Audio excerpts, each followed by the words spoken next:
2022 and 2020, we've gone through 2023, it has been tough for everyone.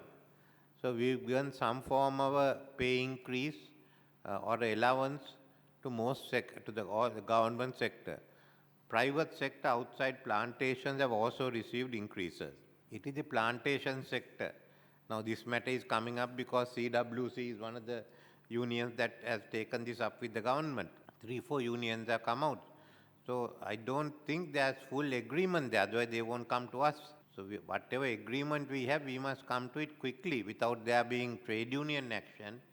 And secondly, whether we like it or not, we can't put off giving a pay increase after these 2 hard years. I mean, basically we can't give them what they want in any sector, but some payment has to be made.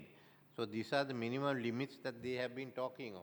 So they are at about 1,700. If you have another way of giving them money or equivalent of that, as you said, you are paying the people who are working, best is that we take it up and talk it over. But we have to conclude something before, otherwise by January you will be having problems in the estates.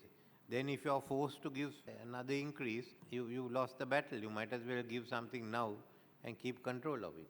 Now government has decided, I think they put this up, that to give land, a few purchase, they say 10 purchase, but land to those who are working in the plantations so that they can build their own houses. And in other instances, we are giving the land as freehold. So even if you give it in other ways, leasehold, they will finally agitate for freehold. So we have to anticipate that. How are we going to identify that? Because earlier, there was an agreement that they will build houses and give to everyone. There is no way by which the government can build, or for that matter, you all can build.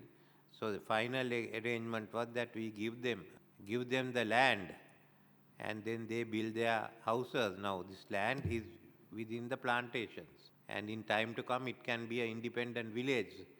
So 2 questions. One is, are you going to have it in that area?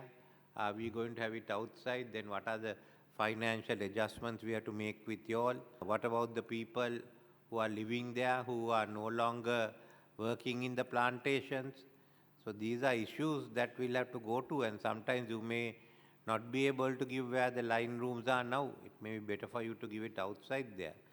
But I thought I'll get your views, because we can't have 1 million plantation people without a single inch of land. We are asking for problems.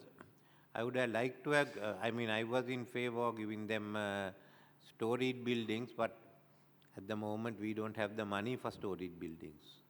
So they say, give us the land and we will find the money and build the house. Some instances we may also have to acquire some land in the outskirts of cities so that we can shift some of them into places like Talwakale and put up storied buildings to save the, otherwise you will at some stage, the problem is you will find it, then the people wanting to expand. So we can't allow, once we agree on the areas for the housing, we can't allow that to expand. So for the future, we have to look at towns like Talwakale, Lindul, others, and if necessary, take some land over from there that we can go into high-rise, medium-rise buildings.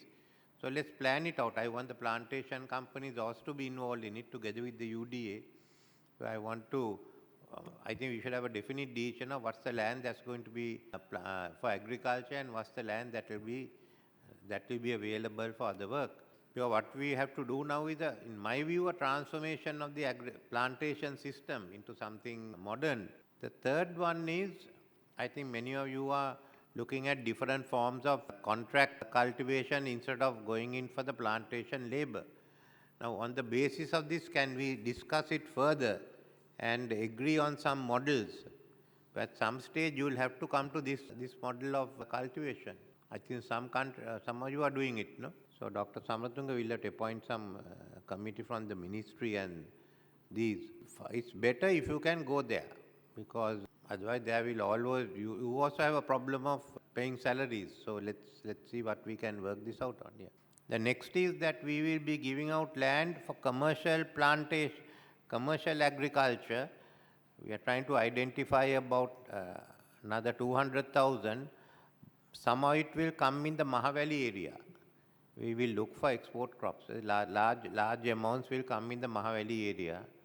Some have been talking of palm oil. In fact, all the restrictions on palm oil will release gradually. But this is what we've been thinking. So I'd like to know your views also. Otherwise, this is one way I am informing you of what we are thinking of, but I am not getting anything from you. But we have to modernize, we have to become a big agriculture export. So not only tea, you may be doing bee flowers, you may be doing something else in your areas. There's rubber, there's coconut.